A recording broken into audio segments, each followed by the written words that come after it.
Robert Ingebretson. When I was on the Spinix, I was a TM2.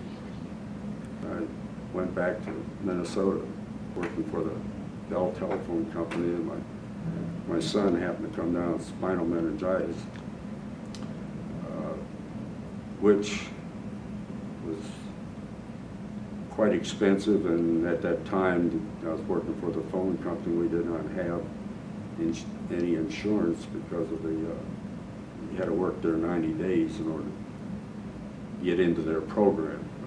So I computed out that I was spending a lot more in hospital bills and doctor bills than I was bringing in from my little salary and trying to live. And I knew that if I went back in the Navy, I could get a re-enlistment bonus and pay the doctor bill and hospital bill. So I went down and talked to the recruiter, and he said, "Yep, you can do that." And so luckily, my son survived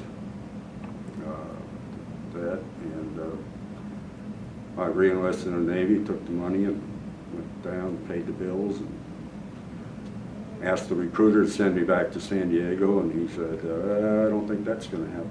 So they sent me to the Wahoo out of Pearl Harbor, and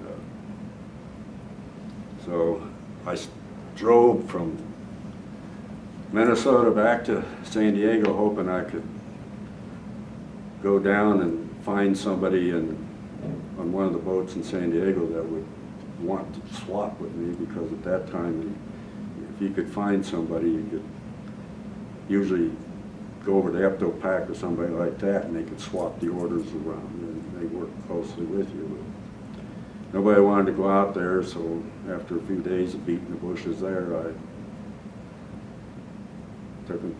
flew out to Pearl Harbor, and then my wife and son flew out, I guess, probably about a month later, after I got out to Pearl Harbor. The Wahoo was a 565 class, and she had the one thing I never could figure out with her was that every time we snorkeled, the submarine would fill up with diesel smoke, and you would almost want to go to sleep with an EAB on just to be able to breathe, and that. And it seemed like no matter which direction we would head, we were taking in smoke and all that. But the Wahoo was an interesting submarine. They had a German turn-cable bow planes on them, and they also did not want to work right. So we'd always dive without the bow planes. We'd get down about 65 feet, 80 feet, and then the water lubrication on them would come out and all that. Very small submarine. There was two berthing areas, one in the after room and one in the forward room. When I first went aboard there, I didn't have my clearance wasn't all the way there. If we carried nuclear weapons, so I could not go in the forward room. So we got underway for Westpac on her, and I can remember my bunk that I had to slide in the way I wanted to sleep, because I couldn't turn over. And if I wanted to roll over, I had to get out of bed and turn over and then go back in. And but we had 85 people sleeping in the stern room or after torpedo room on there. So like I said, it was very crowded and all that. I don't know, any other experiences?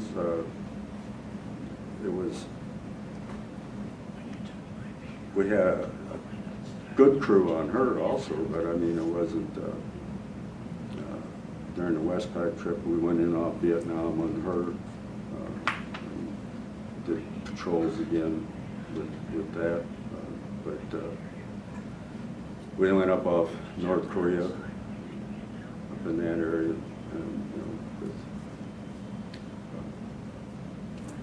wherever we got sent. Stayed out there for 2.5 years, 3 years, almost 3 years. All in I guess it was 2 years on the Wahoo. During the second Westpac trip on her, I found out that the yeoman came up to me one day and he said, "I didn't know you extended to go to Westpac." And I said, "I didn't either." So he said, "Well, when we get back, you'll probably have to go to shore duty, or you should go to shore duty at that time." And I said, "Well, that'd be fine," and filled out a dream sheet and all this stuff for shore duty. But in the meantime, they said that that would be about 6 or 8 months. Well, I said, "Well, the Wahoo's going in a short yard period here, and I'll be able to stay on her for the remainder of my time out in Pearl Harbor." But then at the same time, they said, "You're going to be transferred to the USS Blueback."